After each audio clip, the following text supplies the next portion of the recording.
Hello my friends, I'm still here at the house of my friend in the Philippines, and today I am going to show you how does my Filipino friend clean their mess, clean their surroundings, clean their yards.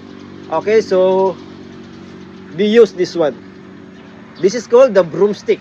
Okay, this is the one that used by witches at night. During midnight, they ride it like this. Woo, woo, woo. And of course, you also need this one. This is an improvised dustpan made by his mom. Okay, so the purpose of this one is to sweep around the dry leaves or any garbages here around their house. And also this is the improvised dustpan is used to carry the garbages. Okay, so hold on and let me show it to you.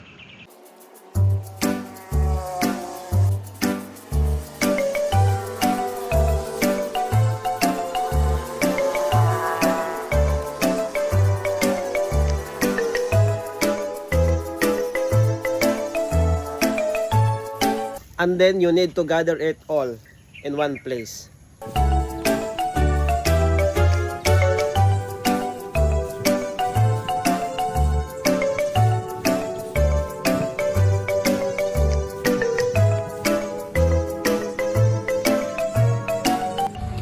after gathered, this time you need this to carry this.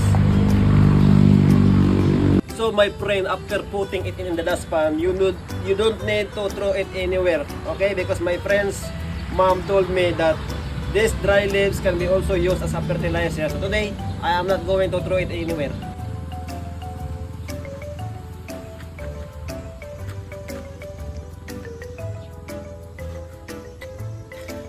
This is the plant.